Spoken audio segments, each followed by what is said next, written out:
The fluorescent lights of Save-A-Lot flickered harshly as Destiny Williams pulled her thin jacket tighter around her shoulders.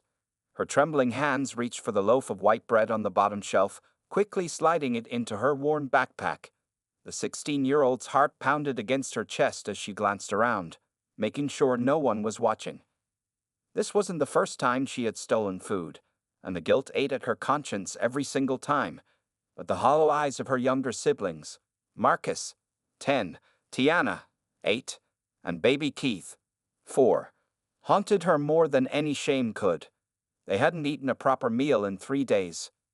3 months had passed since their mother's death from untreated pneumonia. The apartment they once called home was now dark and cold, with no electricity or running water. The landlord had given them 2 weeks' notice to vacate. But where could 4 children go? Foster care would split them up, and Destiny had promised her dying mother to keep the family together. Just a few more items, she whispered to herself, moving toward the canned goods aisle. 2 cans of beans, a jar of peanut butter, and some crackers joined the bread in her backpack. The weight of her actions pressed down on her shoulders, heavier than the stolen goods she carried. Mr. Peterson, the elderly security guard, usually turned a blind eye when he saw her. Sometimes he even pretended to be looking the other way, but today Mr. Peterson wasn't at his usual post. Instead, a young, stern-faced man in a crisp uniform stood near the entrance, his eyes scanning the aisles like a hawk. Destiny's palms grew sway. She needed to leave now, but the new guard was blocking the main exit. The emergency exit would set off an alarm. Clutching her backpack close, she tried to walk casually toward the front, praying she could slip past unnoticed. "Hey, stop right there!" The sharp command froze her in place. The new guard was walking briskly toward her, hand raised. Destiny's world narrowed to a tunnel.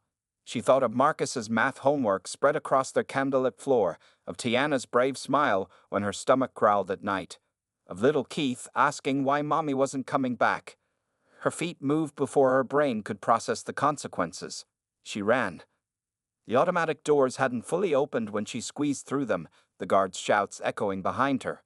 The cold Chicago wind whipped at her face as she sprinted down the street, her worn sneakers slapping against the wet pavement. She could hear heavy footsteps pursuing her. 2 blocks later, a police cruiser turned the corner, its lights flashing. Destiny's legs gave out, and she collapsed onto the sidewalk, her backpack spilling its meager contents. The cans rolled across the concrete as tears rolled down her cheeks. Officer Sarah Martinez was the first to reach her. The policewoman's face softened when she saw what Destiny had stolen. Just basic food items, nothing expensive or luxurious. But the store manager, who had arrived at the scene, was adamant about pressing charges. "She's been stealing for months," he declared, showing the police footage from security cameras on his phone. "We've lost thousands of dollars because of shoplifters like her." At the police station, Destiny sat in a cold metal chair, her school ID card lying on the desk in front of her. The fluorescent lights here were just as harsh as the ones in the store, making her feel exposed and vulnerable. When they asked about her parents, she broke down. Detective James Cooper listened as she told her story, about their mother's death, about trying to care for her siblings, about the impossible choice between stealing and watching them go hungry. He made notes in his pad, his expression unreadable. "Where are your siblings now?" he asked. "At home," Destiny whispered, then realizing her mistake, added, "Please, they need me. They don't have anyone else."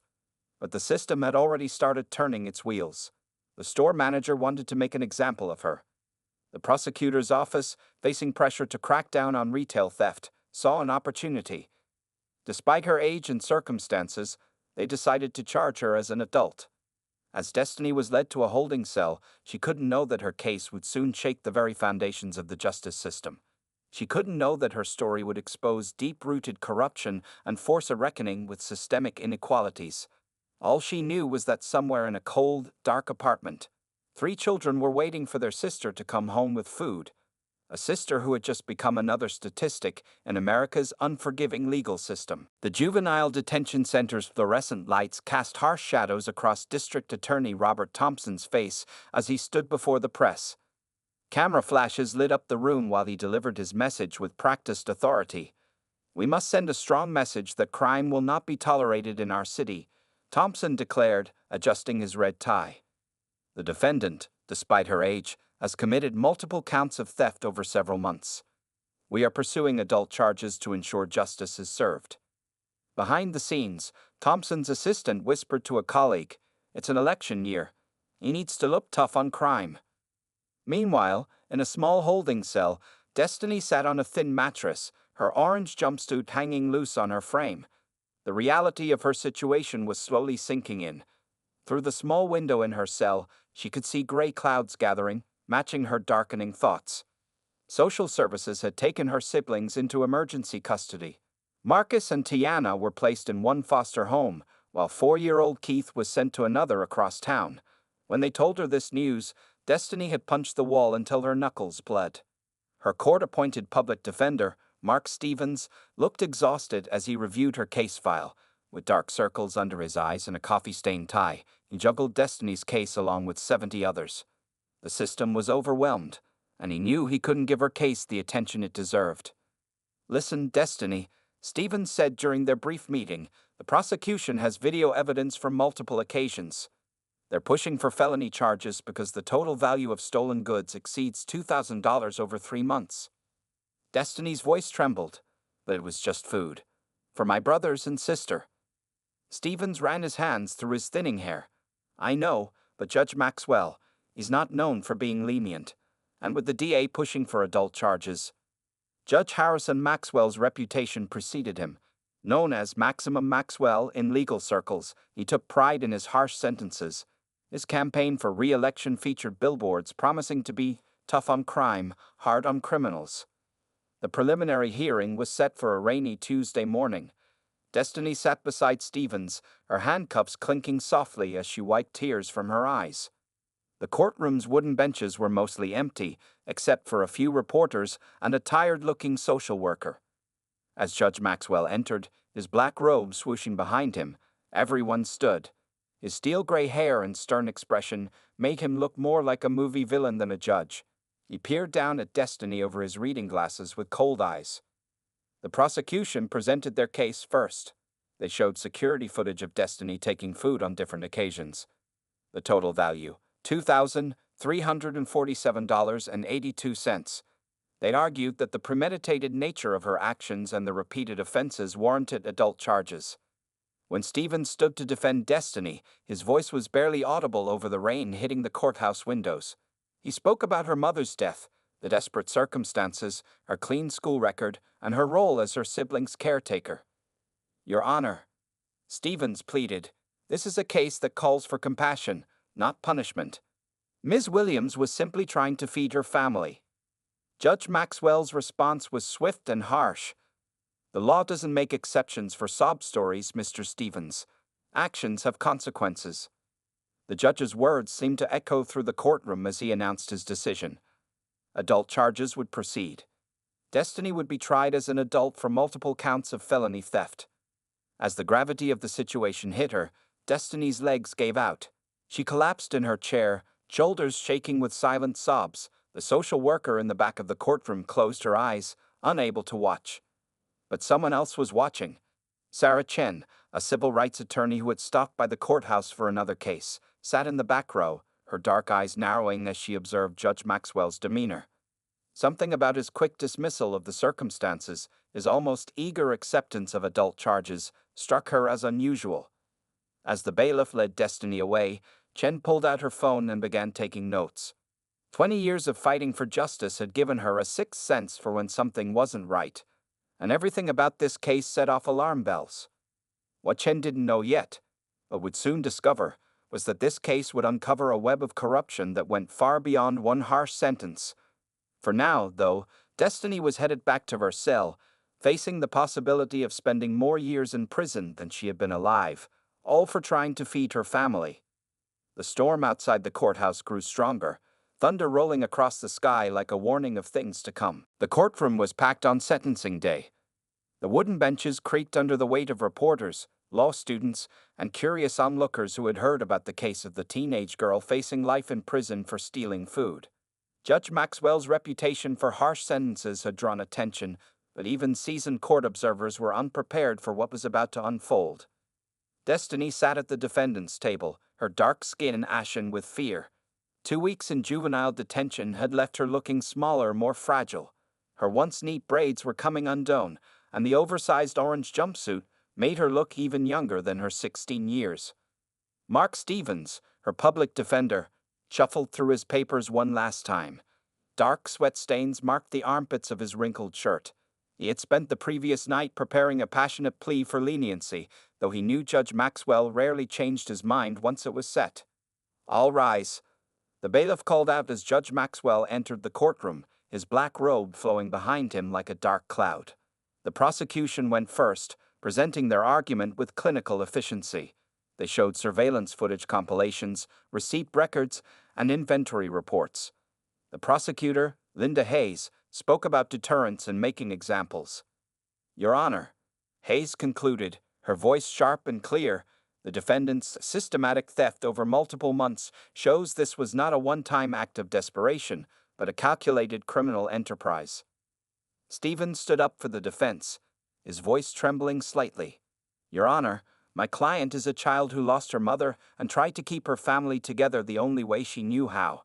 She has no prior record. She was an honor roll student before her mother's death.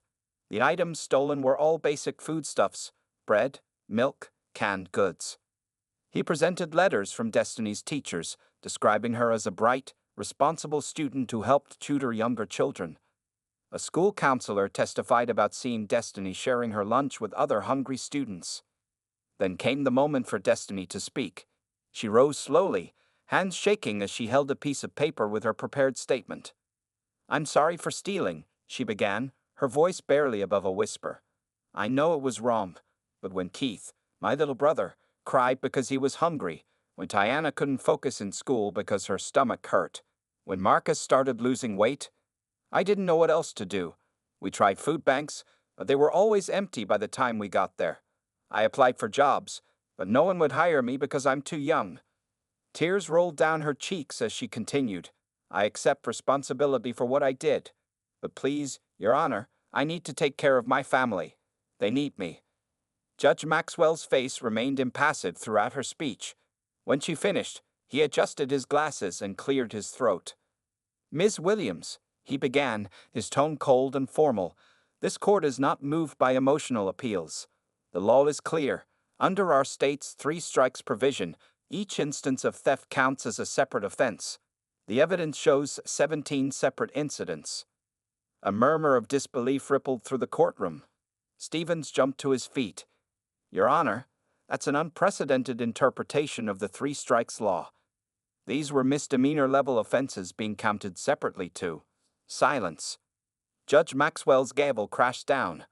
"One more outburst, Mr. Stevens, and I'll hold you in contempt." The judge continued, his voice rising with each word. "By the power vested in me by the state, I hereby sentence you, Destiny Williams, to 25 years to life in state prison." The courtroom erupted in chaos. Reporters rushed for the doors to break the story. Law students whispered frantically, discussing the legal implications. Some in the back shouted, "Shame." Destiny collapsed in her chair, the room spinning around her. Through her tears, she saw the judge leaving, a slight smile playing at the corners of his mouth. But in the commotion, no one noticed Sarah Chen in the back of the courtroom, her laptop open, fingers flying across the keyboard. Her dark eyes narrowed as she documented every detail of the proceedings, every nuance of Maxwell's expression, every procedural abnormality. As the bailiff led a shell-shocked Destiny away, Chen was already making calls. This sentence wasn't just harsh. It was legally questionable and ethically bankrupt. And something about Judge Maxwell's demeanor, his almost gleeful application of the 3 strikes law, suggested there was more to this story than met the eye. What no one in the courtroom knew was that this shocking sentence would be the beginning of the end for Judge Maxwell's career. The wheels of justice sometimes turn slowly, but they were about to start turning in an unexpected direction. Sarah Chen sat in her small office, surrounded by towering stacks of papers and legal documents. The wall behind her desk was covered with sticky notes and newspaper clippings about Judge Maxwell's cases. Her computer screen glowed in the dim light, displaying court records from the past 10 years. "This can't be a coincidence," she muttered, taking another sip of her cold coffee. The patterns she was discovering were disturbing. Judge Maxwell's sentencing records showed a clear bias. Minorities received sentences 3 times longer than white defendants for similar crimes. Her phone buzzed. It was Marcus, her investigative partner and former court clerk. "Sarah, you need to see this," his voice crackled through the speaker. "I found something in Maxwell's financial records." 20 minutes later, Marcus spread several documents across Chen's desk. His dark skin was gleaming with sweat despite the office's cool temperature. "Look at these speaking fees," he pointed to highlighted numbers. "Maxwell's been paid $50,000 per speech at private prison conferences. And there's more." Chen leaned forward, her eyes scanning the papers. "Speaking fees are legal, Marcus. We need more." "Here's the more." Marcus pulled out another document. "These payments were routed through shell companies. And guess who owns shares in these private prison corporations? Our dear Judge Maxwell, through his wife's investment firm." Chen's eyes widened. This was a clear conflict of interest. Every time Maxwell sent someone to prison, he potentially profited from it. Her hands trembled as she reached for her phone to call Destiny's public defender. Meanwhile, in the state penitentiary, Destiny was adjusting to her new reality. The concrete walls of her cell seemed to close in a little more each day. Her orange jumpsuit had been replaced with standard prison blues, making her feel like she was wearing someone else's life. Her cellmate, an older woman named Gloria, had taken Destiny under her wing. "Keep your head down, child," Gloria had advised while they folded laundry in the prison workshop. "Your lawyer's working on an appeal. That's something." But Stevens, overwhelmed with other cases, had filed only a basic appeal. He hadn't noticed the patterns Chen was uncovering. He hadn't delved into Maxwell's financial records or questioned the judge's interpretation of the three strikes law. Back in her office, Chen worked through another night. Her desk lamp cast shadows on newspaper headlines about Maxwell's other controversial sentences. A Hispanic teenager given 20 years for shoplifting, a black mother sentenced to life for welfare fraud, an Asian student facing 30 years for a first-time drug offense. "The press will love this," Marcus said, bringing in more files. Maxwell's been playing both sides, talking tough on crime while investing in the prison system. It's a perfect storm. Chen shook her head. "We need more than just financial records. I want to know everything about him. His associates, his golf partners, his dinner guests." Her investigation led her to Janet Martinez, a former clerk in Maxwell's office who had quit suddenly 3 years ago. After some convincing, Martinez agreed to meet in a quiet coffee shop on the outskirts of town. "I couldn't stay silent anymore," Martinez whispered, her hands wrapped tightly around her coffee cup. "Judge Maxwell, he has this list. Cases he wants to make examples of. They're always minorities, always poor. He calls them teaching moments." Chen recorded everything, her heart pounding. This was bigger than Destiny's case now. This was about systemic corruption at the highest levels of the justice system. That evening, as Chen prepared to leave her office, she received an anonymous email. The sender had attached internal communications from the private prison company showing direct correspondence with Judge Maxwell about maintaining high occupancy rates. "Got you," Chen whispered, saving the emails to a secure drive. But as she drove home that night, she noticed a black SUV following her. Someone was watching. Her investigation had not gone unnoticed, and powerful people were getting nervous. In her rearview mirror, the SUV's headlights gleamed menacingly. Chen gripped her steering wheel tighter, knowing that tomorrow she would need to move faster. Destiny was counting on her, even if she didn't know it yet. And somewhere in the state prison system, a 16-year-old girl was going to sleep in a concrete cell, unaware that hope was finally building in her corner. The pieces were coming together, but Chen knew the hardest part was still ahead. Taking down a judge wouldn't be easy, and the system would fight back.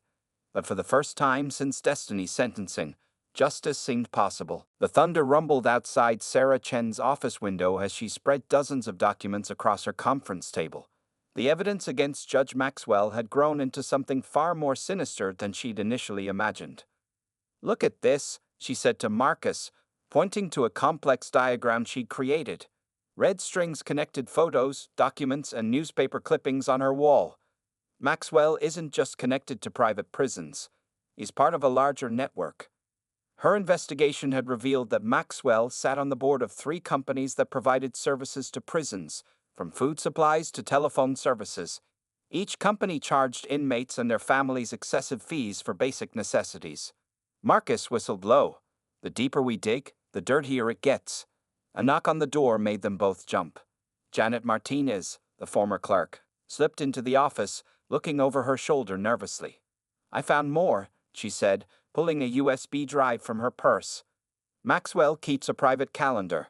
He has regular meetings with prison industry executives before making major sentencing decisions." Jen plugged in the drive, her hands shaking slightly.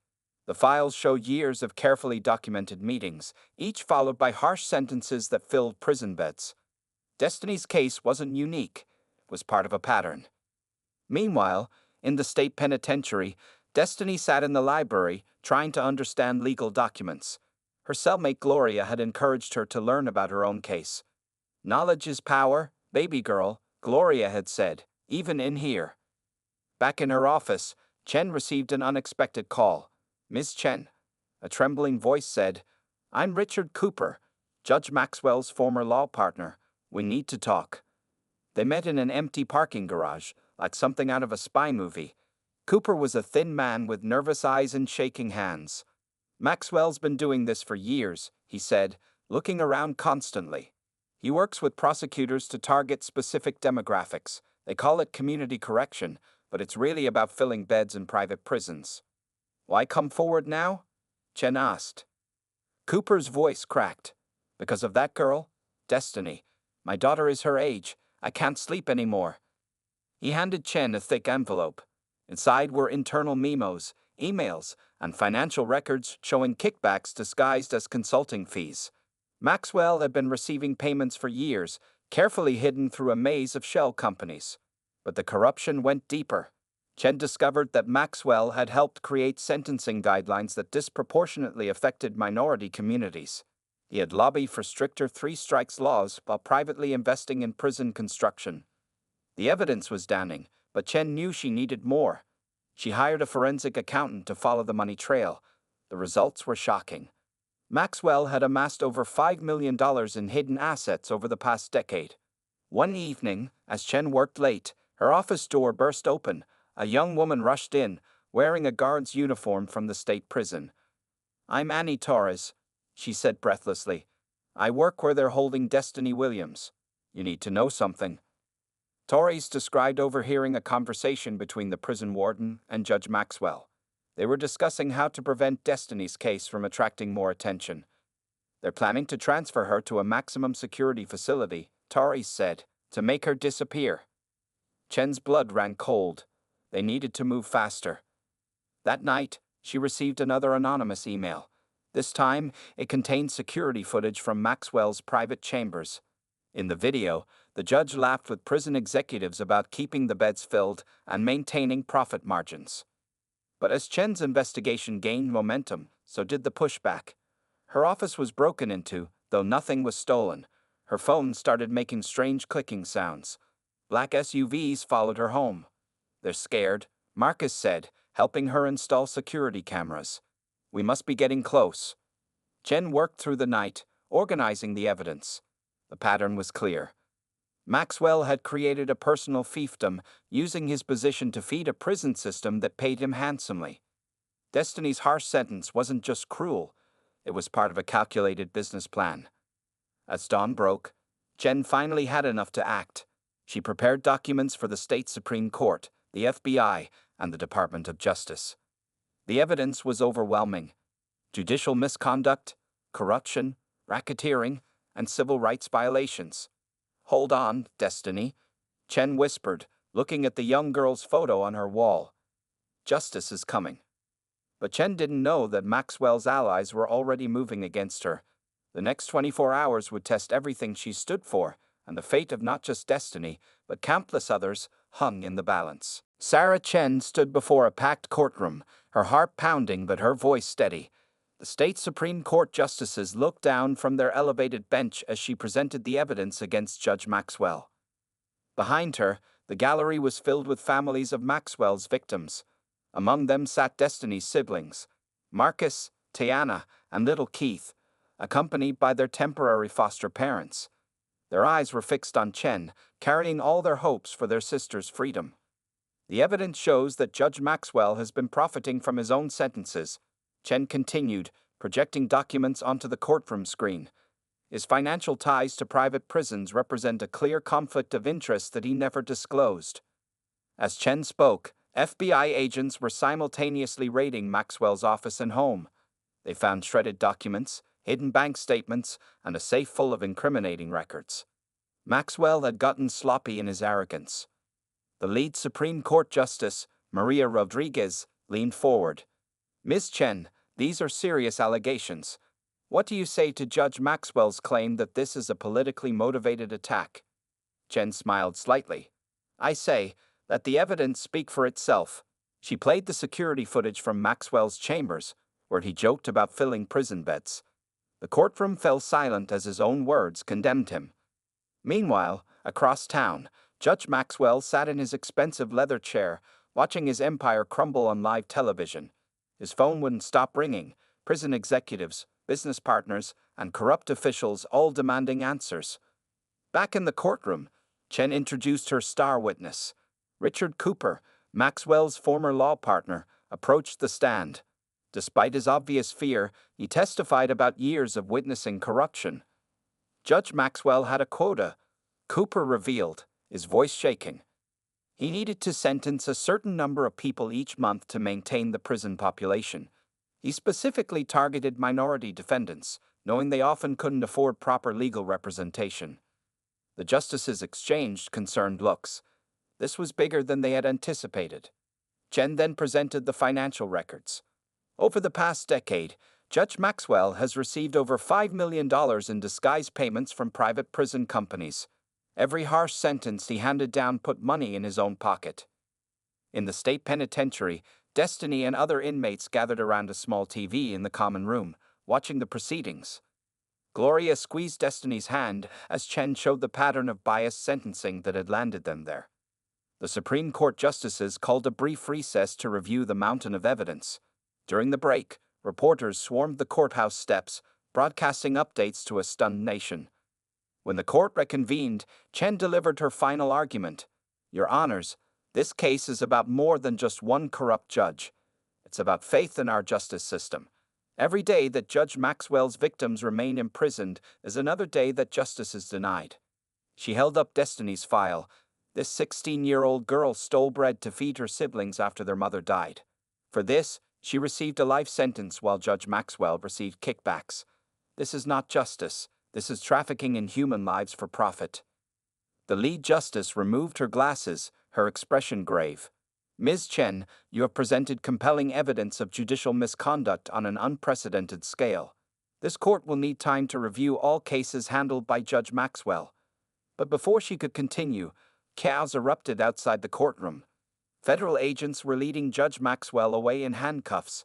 He had tried to flee the country with suitcases full of cash and fake passports. The sight of Maxwell in handcuffs was broadcast live across the nation. In the prison common room, inmates cheered. Destiny buried her face in her hands, overwhelmed by emotion. Chen wasn't finished. Your Honors, while you review these cases, I move for the immediate release of all defendants sentenced under Judge Maxwell's corrupt administration, pending new trials. The justices conferred briefly. Justice Rodriguez spoke.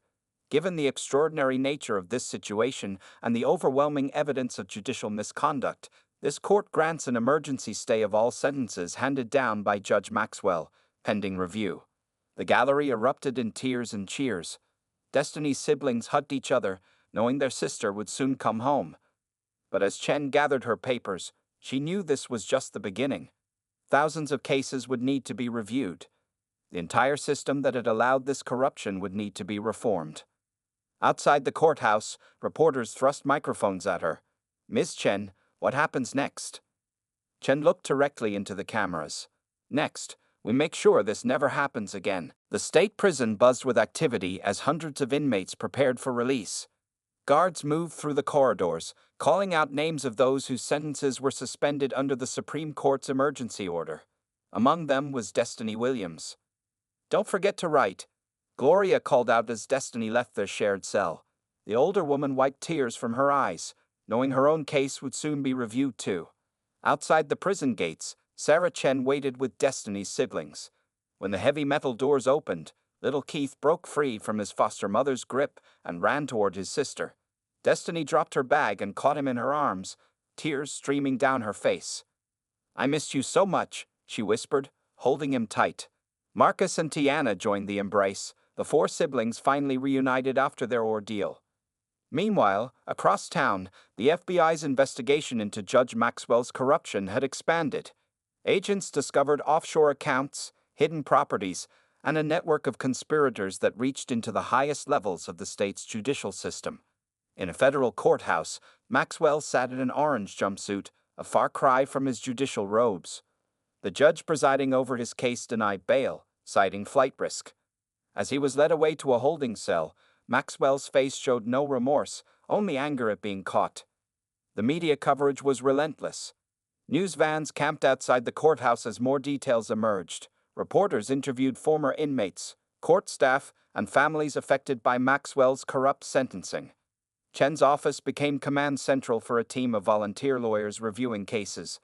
Each file represents a life disrupted, she reminded them as they worked through mountains of paperwork. "We need to make this right." The state governor called a press conference to address the scandal. "We are establishing an independent commission to review every case handled by Judge Maxwell during his tenure," she announced. "This is a dark chapter in our state's history, and we will ensure justice prevails." For Destiny, adjustment to freedom came with its own challenges. The Williams siblings were allowed to return home together under supervised care. Social services provided support, including food assistance and counseling. One morning, Destiny sat with Chen in the lawyer's office, discussing her future. "The state is offering compensation to Maxwell's victims," Chen explained. "But more importantly, they're offering educational opportunities." Destiny looked up from her hands. "I want to study law," she said quietly. "I want to help other people like me." Chen smiled. "I think that's a wonderful idea, and I know some excellent law schools that would be interested in your story." The investigation's ripple effects continued to spread. Private prison companies faced increased scrutiny and regulation. Several executives resigned. State legislators introduced bills to reform sentencing guidelines and judicial oversight. Maxwell's trial became a national sensation. Prosecutors presented evidence of over 2 decades of corruption. Former employees testified about his racist comments and calculated targeting of minority defendants. In the courthouse cafeteria, Chen sat with Marcus, reviewing new evidence. "It wasn't just Maxwell," Marcus said, pushing forward another file. "We found 3 more judges with similar patterns." Chen nodded grimly. "Then we keep going. This doesn't end with Maxwell." Back at home, Destiny helped Tiana with her homework while Keith played nearby. The apartment was warm now, with working electricity and running water. On their wall hung a framed newspaper article about their case, a reminder of how far they'd come. The evening news showed footage of more inmates being released, families reuniting, lives being rebuilt. Gloria was among them, and she called Destiny to share the good news. "You and that lawyer of yours started something big," Gloria said. "People are finally paying attention to what's been happening in these courts." As night fell over the city, Chen stood at her office window, watching the lights below. On her desk lay a letter from the State Bar Association announcing a formal investigation into all judges with private prison connections. The next morning's headline would read, "Justice System Reform. Maxwell Case Triggers Nationwide Review." But for now, in homes across the city, families torn apart by corruption were coming back together, healing could begin, and hope was slowly being restored. Destiny sat on their small balcony, watching the sunset. Tomorrow she would start GED classes, the first step toward her new dream. She thought about all the others still waiting for justice, and knew that while her story was ending, the bigger fight was just beginning. 5 years had passed since the Maxwell scandal rocked the judicial system. The morning sun streamed through the windows of the state courthouse as Destiny Williams, now 21, straightened her blazer and checked her reflection one last time. "The commission recognizes Destiny Williams," announced the chairperson, her voice echoing through the chamber. Destiny approached the podium, her shoulders straight, her voice clear and confident. 5 years ago, I stood in a courtroom like this, facing a corrupt judge who saw me not as a human being, but as a profit opportunity. Today, I stand before you as a testament to change. The room fell silent as she continued. The statistics she presented were powerful. Over 3,000 cases overturned, 42 judges investigated, 12 private prison contracts cancelled, and millions in restitution paid to victims of judicial corruption. But numbers don't tell the whole story, Destiny said, her voice growing stronger. Behind each case was a family torn apart, a life disrupted, a future threatened. The real victory isn't just in the laws we changed, but in the lives we've rebuilt. She gestured to her siblings. My brother Marcus is heading to college next fall. Tiana is top of her class. Keith doesn't remember much about those dark days anymore. And me, I just finished my first year of law school. The crowd erupted in applause. In the back of the room, Chen wiped away a tear, remembering the frightened 16-year-old she'd met 5 years ago. Judge Maxwell's legacy had crumbled completely. He was serving 30 years in federal prison, his illegal fortune seized and redistributed to his victims. The private prison companies he collaborated with faced massive reforms or closure, but the real change was in the system itself. New laws required judges to disclose all financial interests. Sentencing guidelines were overhauled to eliminate racial bias. Public defender offices received increased funding. Independent oversight committees monitored judicial conduct. After the hearing, Destiny joined her family and Chen for lunch at their favorite diner, the same one where Chen had first plotted her strategy to expose Maxwell. Remember when you said you wanted to study law? Chen asked, passing Destiny the menu. I don't think either of us imagined you'd be interning at the Justice Department this summer. Keith, now 9 and full of energy, interrupted. Tell them about your project, Destiny. Destiny smiled. She was working with a team developing programs to help families of incarcerated individuals, ensuring no child would have to choose between stealing food and going hungry. The diner's TV showed news coverage of the hearing. Gloria appeared on screen, speaking about her new role helping former inmates transition back to society. The reporter mentioned that the Maxwell case was now taught in law schools as a landmark example of judicial reform. Later that evening, Destiny visited her mother's grave, placing fresh flowers beside the headstone. We did it, Mom, she whispered. We're okay now. Back home, she helped Keith with his homework while Tiana practiced her speech for student council elections. Marcus called from his college prep program to share news about his scholarship. The apartment was warm and full of life. Photos on the walls told their story. Destiny's high school graduation, achieved through determination and night classes, the siblings at Chen's office Christmas party, newspaper clippings about the case that changed everything. As night fell, Destiny sat at her desk, surrounded by law books. Her phone buzzed with a text from Chen, ready for mock trial practice tomorrow. She replied with a smile, then returned to her studies. On her desk lay a letter she'd received that morning, an offer to join a prestigious civil rights law firm after graduation. Next to it was a photo of her 16-year-old self, taken just after her release. The girl in that photo could never have imagined where life would lead. But here she was, turning tragedy into triumph, using her experience to fight for others trapped in an unjust system. Outside her window, the city lights twinkled. Somewhere out there, other families were struggling, other judges were making decisions, other lives hung in the balance. But thanks to the courage of a teenage girl who simply wanted to feed her siblings, the path to justice was a little clearer now. The story of Destiny Williams had become more than just a cautionary tale about corruption. It was a reminder that sometimes the smallest actions, like stealing bread to feed your family, could spark a revolution of justice that would change thousands of lives forever.